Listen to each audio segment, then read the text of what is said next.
போன எபிசோட்ல நந்தி தேவர் பார்வதி தேவி கிட்ட இருக்கக்கூடிய மஞ்சளை பெறுவதற்காக போனார் இல்லையா. இந்த எபிசோட்ல நம்ம நந்தி தேவரும் அரண்மனைக்கு வந்துடுறாரு. நம்ம நந்தியும் மனுஷ ரூபத்துல வராம கால ரூபத்துல மாறி நந்தி அரண்மனையோட முன் வாயில் வழியாக உள்ள போகாம மாட்டு தொழுவத்துக்கு வந்துடுறாரு. நந்தியும் என்னடா அரண்மனையோட முன் வாயில் வழியா வரலான்னு பார்த்தா இப்படி நம்ம மாட்டு தொழுவத்துக்கு வந்துட்டோமே, சரி இப்பொழுது நம்ம மனுஷ ரூபத்துக்கு மாற வேண்டியதான்னு சொல்லிட்டு காளை உருவத்திலிருந்து மனுஷ ரூபத்துக்கு மாறுறாரு நந்தி. இவ்வளவு நேரம் நந்தி காளையா இருந்துட்டு திடீர்னு மனுஷ உருவத்துல மாறினதும் அங்க இருந்த காளைகள் குதிரைகள் எல்லாமே பயங்கரமா சத்தம் போட ஆரம்பிச்சிடுதுங்க.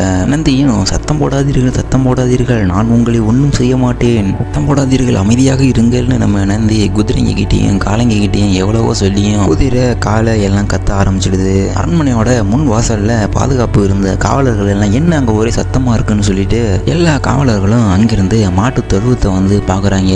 நந்தியை பார்த்த காவலர்கள் எல்லாருமே அவனை பிடிங்கள், அவன் திருடன், அவன் திருடன், அவனை பிடிங்கள்னு சொல்லி அவனை துரத்த நந்தியும் காளை உருவத்துக்கு மாறி அங்கிருந்து ஓடுறாரு. காவலர்களும் இவனுக்கு மந்திரம்லாம் தெரியும் போல, இவனை நம்ம பிடிச்சே ஆகணும்னு சொல்லிட்டு விரட்டுறாங்க நம்ம நந்திய. காவலர்கள் போட்ட சத்தத்துல அரண்மனை உள்ள இருந்த பார்வதி தேவி அவங்க அப்பா அம்மா தக்ஷன் எல்லாருமே வெளில வராங்க. காவலர்கள் எப்படியாவது நந்தியை பிடிக்கணும்னு சொல்லிட்டு நல்லா சுத்துறாங்க நந்தி பின்னாடியே. என்ன முயற்சி பண்ணாலும் நம்ம நந்திய காவலர்களால பிடிக்கவே முடியல. காவலர்களும் என்னென்னமோ பண்ணி பார்க்குறாங்க, இருந்தாலும் நந்தியை பிடிக்க முடியல. காவலர்கள் எல்லாம் பிளான் பண்ணி நந்தியை சுட்டு போட்டுடுறாங்க. நம்ம நந்தியும் ஒருத்தவங்களாம் முட்டி தூக்கி கடாசுறாப்புல எல்லாரும் பறந்து பறந்து விழுவுறாங்க.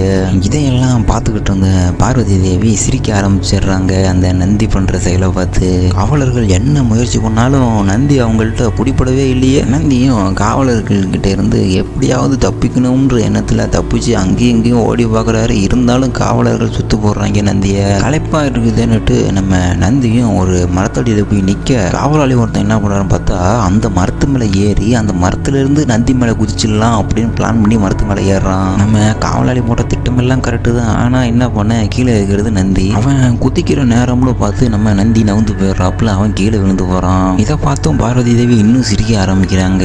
அந்த நேரத்தில் அங்கே வந்த ரேவதி கிட்ட, ரேவதி இங்கே பார் ரேவதி, இங்கே ஒரே வேடிக்கையாக இருக்குன்னு சொல்லிட்டு பார்வதி தேவி சிரிக்க ஆரம்பிக்கிறாங்க. ரேவதியும் பார்வதி தேவி கிட்ட, என்ன பார்வதி நீ சிரிக்கிற, உங்களுடைய காவலாளிகளை தான் அந்த காலை காயப்படுத்திட்டு இருக்கு, ஆனா நீ அவங்கள பார்த்து சிரிக்கிறியான்னு சொல்லி கேட்குறாங்க ரேவதி தேவி. பார்வதியும் அந்த வீரர்களை நினைக்கும் போது கொஞ்சம் பாவமாக தான் இருக்கு, ஆனா அந்த காலை பண்றதை பார்த்தா என்னால் சிரிப்பை கண்ட்ரோல் பண்ணவே முடியலன்னு சொல்றாங்க. கடைசியா இன்னொரு முறையும் காவலர்கள் நந்தி தேவியை சுத்த போட்டுறாங்க. நம்ம நந்தியும் அந்த காவலர்கள் எல்லாருமே அப்படி ஒரே தாண்டிடுறாப்புல.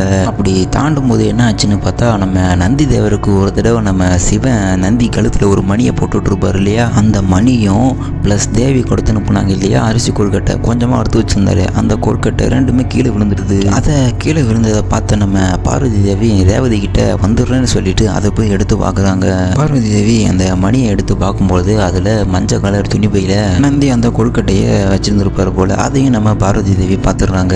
இதெல்லாம் பார்வதி தேவி பார்க்குறாங்கன்னு தெரிஞ்ச உடனே நம்ம நந்தி தேவர் திரும்பி பார்வதியை நோக்கி ஓடி வராரு வேகமா. பார்வதியோட அப்பா அம்மா தக்ஷன் எல்லாருமே பார்வதி வந்து விடு, விலகி விடு, அந்த காலை உன்னை நோக்கி வருகிறது, விலகு விலகுன்னு சொல்றாங்க. இருந்தாலும் பார்வதி தேவி அவங்க சொல்றதெல்லாம் கேட்காம அந்த மணியையும் அந்த அரிசி கொள்கைட்டையுமே பார்த்துக்கிட்டு இருக்காங்க. நந்தியும் அங்கிருந்து வேகமா ஓடி வந்து பார்வதி தேவி முன்னாடி நின்று அப்படியே மண்டிட்டு வணங்குறாப்புல நந்தி தேவர். நம்ம காவலர்களும் தேவி அங்கிருந்து சென்று விடுங்கள், அந்த காலை ஆபத்தானது, அங்கிருந்து சென்று விடுங்கள்னு சொல்றாங்க. நம்ம பார்வதி தேவியும் நந்தியை பார்த்துட்டு, இல்லை இவர் ஆபத்தானவர் இல்லை, இவர் கண்களிலே தெரிகிறது, இவர் ஒரு அப்பாவி, உங்களை பார்த்துதான் இவர் பயந்து கொண்டிருக்கிறார்னு சொல்றாங்க பார்வதி தேவி. அப்படியே நம்ம நந்தியும் மனுஷ ரூபத்துக்கு மாறி தேவின்னு சொல்றாப்புல. நம்ம பார்வதி தேவியும் நந்தியை பார்த்து, உங்களிடம் அளவு கடந்த பக்தியையும் அன்பையும் உங்களிடம் இருப்பதை என்னால் உணர முடிகிறதுன்னு சொல்றாங்க. பார்வதி தேவியும் நந்தி கிட்ட நீங்கள் யாருன்னு சொல்லி கேட்ட உடனே நந்தியும் நான் சிவனோட வாகனம் நந்தின்னு சொல்றாப்புல. மகாதேவரின் வாகனம்னு சொன்ன உடனே அங்கிருந்து எல்லாருமே அதிர்ச்சி இன்பத்தோட பாக்குறாங்க. நம்ம நந்தியும் தேவி உங்களிடம் இருக்கக்கூடிய எஞ்சி இருக்கும் மஞ்சளை எடுத்து வருவதற்காக என்னை எம்பெருமான் அனுப்பி இருக்கிறார், மஞ்சளை எடுத்து செல்ல நான் இங்கு வந்திருக்கிறேன்னு சொல்றாப்புல நந்தி. பார்வதி தேவியும் ரொம்ப சந்தோஷமா இருக்காங்க. மஞ்சள் தானே, நீங்கள் தாராளமாக எடுத்து செல்லலாம், ஆனால் அதற்கு முன்பு நீங்க வந்து சாப்பிடணும், ரொம்ப நேரம் பயணம் செஞ்சிருப்பீங்க, நீங்க வந்து சாப்பிடுங்கன்னு சொல்றாங்க தேவி. நம்ம நந்தியும் இல்லை அம்மா இல்லை, எனக்கு பசி பசிக்கவில்லைன்னு சொல்றாப்புல. பார்வதி தேவியும் உண்மையிலேயே உங்களுக்கு பசிக்கவில்லையா? சரி பரவாயில்லை, உங்களுக்காக நான் செய்து வைத்திருந்த உணவெல்லாம் வீணாகத்தான் போகும். சரி பரவாயில்லைன்னு சொல்றாங்க பார்வதி தேவி. நம்ம நந்தியும் இல்லையம்மா இல்லை, எனக்கு பசிக்கிறதுன்னு சொல்றாப்புல. உண்மையிலேயே பசிக்கிறது அல்லவா, அப்படியானால் என்னுடன் வாருங்கள்னு சொல்லி பார்வதி தேவி நந்தியை அழைச்சிட்டு போறாங்க. அப்படியே இந்த பக்கம் நம்ம தாரகாசுரனும் நந்தி கிட்ட இருந்து மஞ்சளை பெறுவது ரொம்ப ஈஸி தான் எனக்கு. நந்தி அரண்மனையிலிருந்து மஞ்சளோடு வெளியே வரட்டும், அந்த மஞ்சளை நந்தி கிட்ட இருந்து எளிமையாக நான் பெற்றுவிடுவேன்னு சொல்றாப்புல நம்ம தாரகாசுரனும் எப்படா நந்தி வெளில வருவார்னு சொல்லி வெளில காத்துக்கிட்டு இருக்காரு. அப்படியே இந்த பக்கம் நம்ம நந்தி தேவர் எல்லாருமே அரண்மனை உள்ள போயிட்டு இருந்தாங்க இல்லையா. பார்வதி தேவி நந்தி கிட்ட இந்த மணியை உங்க கழுத்துல போட்டு விட்டது யாருன்னு சொல்லி கேக்குறாங்க. அந்த மணி மற்றவர்களுக்கு தான் சாதாரண மணி, ஆனா எனக்கு அற்புதமான ஒரு பரிசு. இந்த மணியை எனக்கு எம்பெருமான் தான் வழங்கினார்னு சொல்லிட்டு அந்த மணியை நம்ம சிவன் போட்டுக்கிட்டு இருப்பார் இல்லையா, அந்த நிகழ்வு நினைச்சு பாக்குறப்பல நம்ம நந்தி. அப்படியே இந்த பக்கம் நம்ம சிவனையும் நாராயணரையும் கைலாயத்துல காட்டுறாங்க. நம்ம சிவனும் நாராயணர்கிட்ட தேவி எனக்கு நந்தியை வாகனமா கொடுத்து என்ன கௌரவிச்சிருக்காங்கன்னு சொல்றாப்புல. அது மட்டும் இல்லாம பல நாளா நம்ம நந்தியும் பார்வதி தேவியை பார்க்கணும்னு நினைச்சிக்கிட்டு இருந்தாரு. அது இன்னைக்கு நிறைவேறிடுச்சு.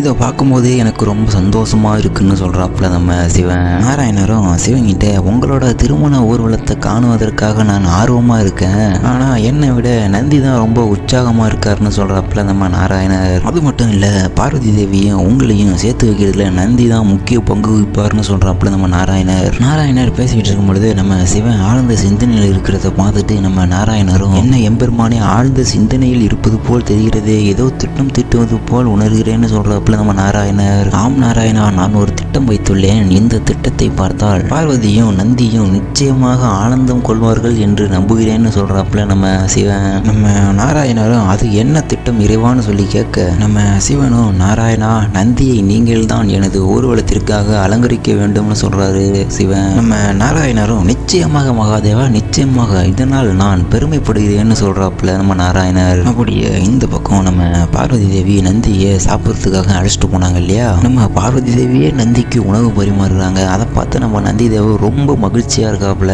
நம்ம நந்தியும் பார்வதி தேவி கிட்ட ஒரு காலத்துல உங்களை பார்க்க முடியுமோ முடியாதோன்னு நினைச்சிட்டு இருந்தேன், ஆனா இன்னைக்கு நீங்களே எனக்கு உணவு பரிமாறுறீங்க, அதை நினைச்சு நான் ரொம்ப சந்தோஷப்படுறேன்னு சொல்றாப்புல நம்ம நந்தி தேவர். நம்ம பார்வதி தேவியும் நந்தி சொன்னதை கேட்டுட்டு ஒரு புன்னகையோட ஒரு சிரிப்பு சிரிச்சுட்டு சரி பரவாயில்லை நீ சாப்பிடு நந்தின்னு சொல்றாங்க பார்வதி தேவி. நம்ம நந்தியும் சாப்பாட்டை பார்க்குறாரு, பார்வதி தேவியை பார்க்குறாரு, அங்கே இருக்கக்கூடிய சிவலிங்கத்தை பார்க்குறாரு. இது மூணையும் மாறி மாறி பார்த்துக்கிட்டு இருக்காரு நந்தி. நம்ம பார்வதி தேவி என்ன நந்தி ஆச்சு, சாப்பிட தொடங்குன்னு சொல்றாங்க.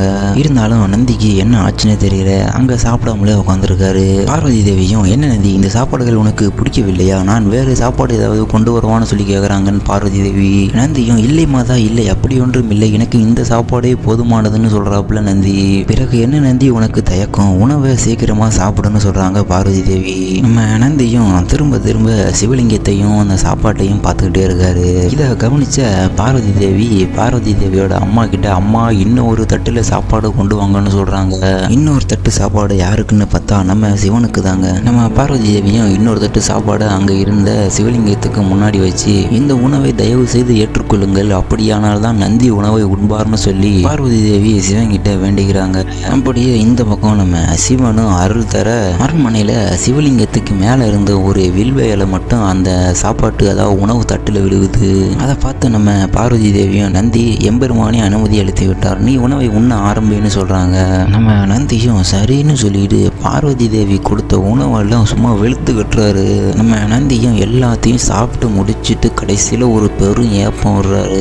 உணவு தீர்ந்து போனதை பார்த்த பார்வதி தேவி நந்தி உனக்கு இன்னும் உணவை கொண்டு வரட்டுமான்னு சொல்லி கேட்குறாங்க. நம்ம நந்தியும் இல்லை மாதா இல்லை, எனக்கு போதும் இந்த உணவு எனக்கு போதுமானதுன்னு சொல்றாப்புல நந்தி. நம்ம பார்வதி தேவியும் உனக்காகவே நான் ஸ்பெஷலாக ஒரு உணவு தயாரித்து வச்சிருக்கேன், அதை போய் கொண்டு வரேன்னு சொல்றாங்க பார்வதி தேவி. நம்ம நந்தியும் எனக்காகவா, சரி மாதா கொண்டு வரங்கள்னு சொல்றாப்புல நந்தி. பார்வதி தேவியும் போயிட்டு ஒரு கிண்ணத்துல அந்த அரிசி கொழுக்கட்டி எடுத்துட்டு வந்து நம்ம நந்தி கிட்ட தராங்க.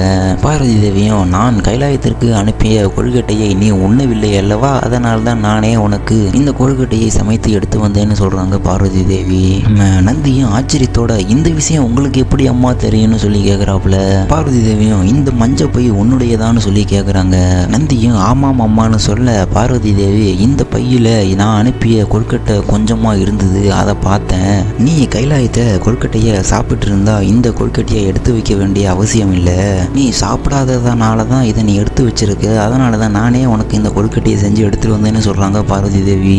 நந்தியும் அந்த மஞ்சள் பையில கொஞ்சம் கொழுக்கட்டை இருந்துச்சு இல்லையா, அந்த கொழுக்கட்டையை மட்டும் சாப்பிட்டுட்டு இது எனக்கு போதுமானது அம்மான்னு சொல்லிட்டு உங்களுக்கு ஆட்சேபனை இல்லை என்றால் நான் உங்களிடம் ஒன்று கேட்கட்டுமான்னு சொல்லி நம்ம நந்தி கேட்கறாப்புல. பார்வதி தேவியும் கேள் நந்தின்னு சொல்ல நம்ம நந்தியும் நீங்கள் அனுமதித்தால் இந்த கொழுக்கட்டையை நான் கைலாயத்திற்கு எடுத்து செல்லட்டுமா? மகாதேவர் தான் நீங்கள் அனுப்பிய கொழுக்கட்டையை உண்ணவே இல்லை, ஆகையால் இந்த கொழுக்கட்டையை நான் மகாதேவருக்காக எடுத்து செல்லட்டுமான்னு சொல்லி கேட்கறாப்புல நம்ம நந்தி தேவர். பார்வதி தேவியும் நந்தி சொன்னதை கேட்டு மனம் உருகி நிச்சயமாக நந்தி, நிச்சயமாக நீ இதனை உங்கள் இறைவனுக்காக எடுத்து செல்லலாம்னு சொல்றாங்க பார்வதி தேவி. அப்படியே நம்ம பார்வதி தேவி சிவனும் நந்தியும் இறைவனாகவும் பக்தனாகவும் இருக்கக்கூடிய பந்தமானது நினைத்து கூட பார்க்க முடியாத அளவிற்கு இருக்கிறது. இந்த பந்தமானது தலைமுறை தலைமுறையாக பக்தர்களுக்கு ஊக்கமளிக்கும்னு சொல்றாங்க பார்வதி தேவி. அப்படியே இந்த பக்கம் நம்ம சிவன் சந்தோஷமா இருக்கிறதா காமிக்கிறாங்க. இதோட இந்த எபிசோடு முடியுது. அடுத்த எபிசோட்ல பார்க்கலாம்.